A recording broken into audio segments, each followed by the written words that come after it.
Welcome to Cafe Grit. My name is Beth Campbell, and I am the author of Where the Hell is My Bacon?, a book about a corporate team that triumphed over shitty leadership with the help of fried pork.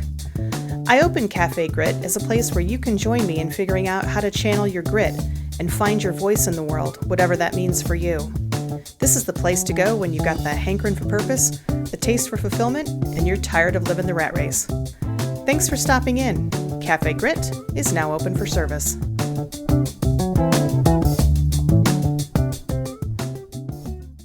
Hey everybody, welcome to Cafe Grit. I'm your host, Beth Campbell. Cafe Grit is where the moxie is fresh, the passion cold brewed, and everything is served with a heaping side of mojo. I've got so much mojo these days. Woohoo! I just feel good. I feel good. Anyway, speaking of cold brewed, have you ever had cold brewed coffee? It's actually pretty good. It's kind of mild. I find it to be a pain in the ass to do myself, but you can buy it, cold brewed coffee.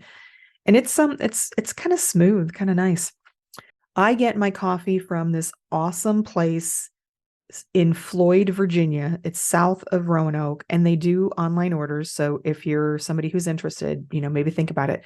It's called Red Rooster Coffee. And I found them because they're in the local stores. I used to live in Roanoke, which is not far from Floyd.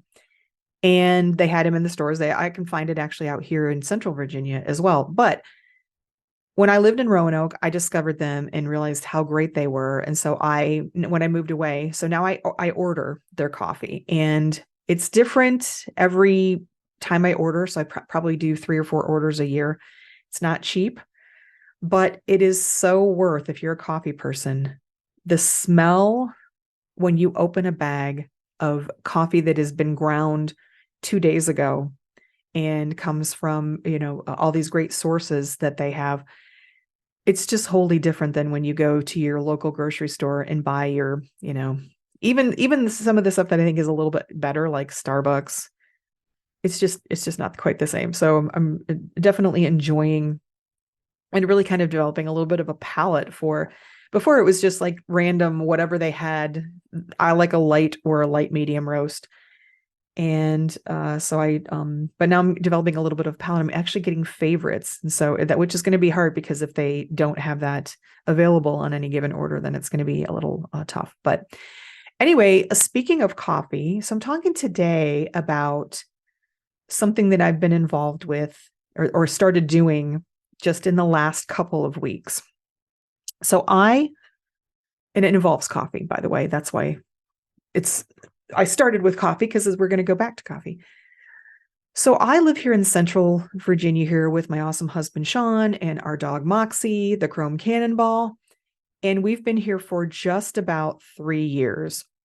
We moved here from Roanoke. Before that, it was Michigan. We kind of went back and forth, Michigan to Virginia, but ended up in Roanoke. And then my husband got a job a little bit more north in the state. So we moved, and we were both tired of moving and renting. So we said, look, Central Virginia, it's close to Harrisonburg, which is a fairly large size of a city, Charlottesville with UVA, and all the amenities, not too far from the capital. We're a little over an hour to Richmond, although I'm not a big fan of Richmond, so I will just say that. But we've been here for 3 years. We moved in the middle of the pandemic. And I've also been, for the last 7 years, 100% remote worker. So I have struggled a little bit making friends.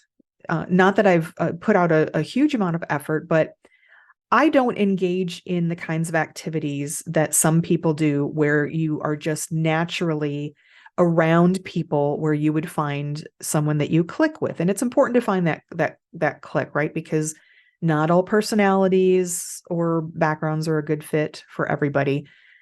So I don't go to church because I'm not religious. So I don't go to church or synagogue or a mosque or anything like that. So I'm not around a lot of people in the religious sense.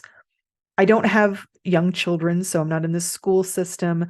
A lot of times younger folks or folks that have kids where they're doing a lot of activities and they're involved in their school system, they're going to meet people that way. I don't work in an office. I've met a lot of friends. Some of my closest friends are people that I've met in the workplace, but I no longer work in a workplace. So all of my coworkers are scattered around the country. And while I do consider many of them friends and we do hook up, it's not like a daily thing where I talk on the phone daily to one of my closest friends, but it's not that we're, having coffee once a week or anything like that. So I've struggled a bit with making close friends locally. And now that I'm out of the corporate shackles, the weight has been lifted. I'm doing things that I love. I'm happy. There's now space in my brain to start thinking about, hey, I really miss that. I really miss that in-person companionship, especially with women, gay men too. But I started thinking about, how can I make this happen? Right. So in the past, in other areas, when I've been new to an area, I've looked out on places like Meetup. Now, I think Facebook groups are getting more popular than meetup.com, but meetup.com for a while and still is a pretty decent place to find groups. And in the past, in other places, I've found groups for women of a certain age who gather periodically. And out of that group, I did make a friend when I was in Roanoke. I have a friend who I met in that capacity. So I thought, well, maybe that's something to look for. So let's go out and see if there's anything on Meetup, any Facebook groups. And I couldn't find any in particular for what I was looking for, which is women around my same age, so 40s, 50s, 60s, 70s, whatever, who are going through a time of their life, because I think there are a lot of commonalities when women go through their middle years and go through perimenopause and menopause and postmenopause. And and certainly, mentally, right? Just things that you can support each other and share about, but also good conversationalists, smart women, women who are, confident and just like to go out and are okay with not having the husband there every single time. And I really didn't find anything. There really wasn't anything on Meetup. There are a lot of groups out there for specific activities, and that's another great way to meet people. But one of the problems I find with the online groups is they get so large that you just sort of become a number, or they just don't keep up on their activities. So I went out. I decided I was going to go out and see maybe if there's a group out there that I'm just not aware of. So I decided I was going to go on our local city Facebook group. So it's kind of like if you're familiar with the Nextdoor app, which if you are, I'm my condolences. I just find Netflix. I love Netflix. I find Nextdoor to be one of the most horrible social media platforms out there, because anybody who uses Nextdoor knows it's people that don't know how to use the internet. It's people that have a lot of rage and just want to shame other people. There's people that use Nextdoor as their police, as their community Karen and Kevin judgmental area. It's just horrible. But you can get some good recommendations for like repair people and stuff. So I do go out there occasionally. We have a Facebook equivalent to that that's a little less judgy. So I'm not it's a public group and I'm not a member. I've been a member, but sometimes it gets a little yucky. So I'm not a member, but I can look at stuff and I can post there. So I went out to our city group and I composed a post basically asking, are there any groups out there for badass women in I called it our glory years, our middle ages, that are going through things, looking for support and whatever it is, work, life, just looking for some camaraderie and maybe to have coffee once in a while. If not, maybe we need one.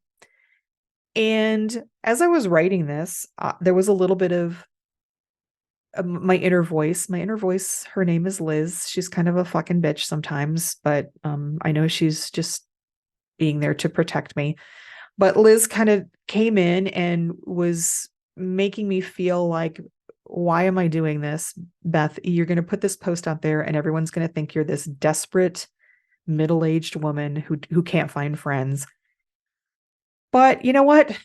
Part of the glory of being in your glory years, you don't give a fuck anymore. So I did a little countdown in my head, 3, 2, 1, and I just shut my eyes and I pressed, I clicked to post. And then I waited. I was either going to feel like an idiot, or maybe there are people in the area who would be interested in some companionship. Maybe there are people that haven't been in the area for very long. People like me that work remotely and don't go to church and don't go places where they meet a ton of people. Within about a half an hour, a couple people had come in and said, great idea, count me in, absolutely.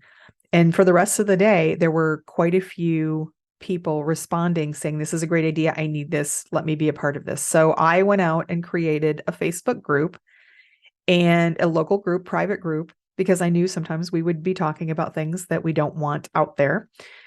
And we now have, this is less than 2 weeks later, we now have 15 members of this local group. And a couple days ago, I had my first meeting with one of my group members. I put an event out there just for coffee.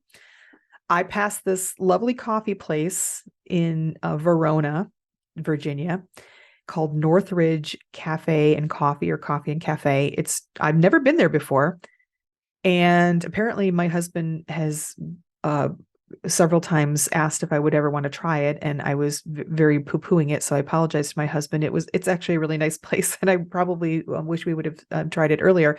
But it's a little coffee brunch, breakfast brunch, early lunch kind of a place, in very great atmosphere. But I'd never been, so I put an event out on our Facebook page, the new Facebook book page for the badass women of my area in our glory years. And it was kind of short notice, and a lot of people were not able to come because they do have day jobs. But one woman was free. And so I showed up. I said, I'm going to be there at 9:00. If nobody shows up, that's fine. At least I will have a nice coffee. I will have been in a new environment and found a new place and can assess, maybe that's something that my husband and I can go to. And I really wasn't worried about if nobody showed up, but I was hopeful that somebody would. And one woman was free and able to, and I'll just call her Kay. And I had an amazing conversation with her. She is super smart, has a really rich work history, different sector than I am in, but it was just, she could certainly appreciate and had dealt with a lot of things that I had dealt with. And so we talked for 2 hours over coffee. And it was amazing. It was just so nice and refreshing to be in person again. Because other than when I, visit other places, like when I go home to Michigan and stuff, I have those great personal interactions, but those are few and far between. So there are a lot of other women. Like I said, we've got 15 members right now. So I'm going to arrange some other events, maybe after work stuff. And I got some great ideas from this person, Kay, who showed up. And I'm feeling like on top of the world because I took a chance. Discomfort is the herald of opportunity. You've heard me say that before. That is not my line. That is from this guy, Jason Seib, who is kind of a mental, kind of a coach out there for folks that are trying to be more healthy. You should look him up. He's really awesome.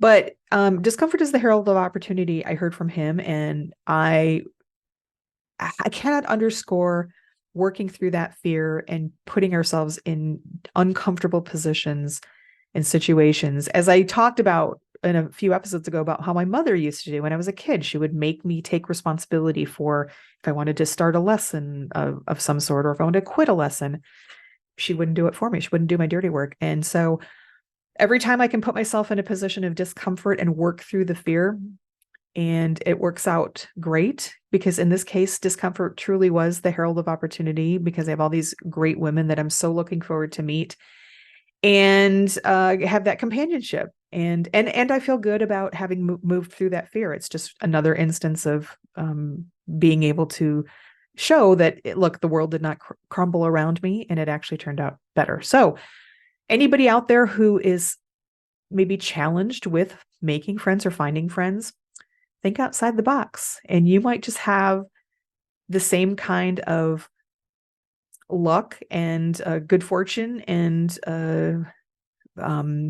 outcome as I did with this new group. I'm really looking forward to it, and I think you can figure it out as well. So, and if I can be of any help in that, please reach out and let me know. I am looking for ways to make a difference in the world, so I am here, and I would love to hear from you on LinkedIn. I'm Beth Ann Campbell. I am the Bean67 on your meta groups, Facebook, Threads, and Instagram. And I am on YouTube as The Bean. That's 2 N's in The Bean. It's a rearrangement of Beth Ann, if you must know. But all of my video podcasts are out there on YouTube, so please subscribe, like, and give me a comment here or there. I really would love to hear from you. And again, if I can help in any way, please reach out. I would love to do this for you because you are a fucking badass. You know that, don't you? Even if you don't have any friends, you're still a badass. And don't let anybody tell you otherwise. Take it easy. Hey everybody, thank you for stopping by Cafe Grit, where the moxie is fresh, the passion cold brewed, and everything is served with a heaping side of mojo. For more Cafe Grit episodes, please check out bethancampbell.com/cafegrit. If you enjoyed this episode, please consider giving it a rating or review on YouTube, Buzzsprout, or your favorite streaming platform. I'll be forever grateful, and in return, I'll wish upon you copious amounts of bacon, your favorite hot beverage, and of course, pie. I'd love to connect and hear about your grit experiences as well. Please go to bethancampbell.com for links to all my social media. Cafe Grit is a product of Beth Ann Campbell, LLC, all rights reserved. Thanks again, and remember, you are a badass. Don't let anyone tell you otherwise. Take it easy.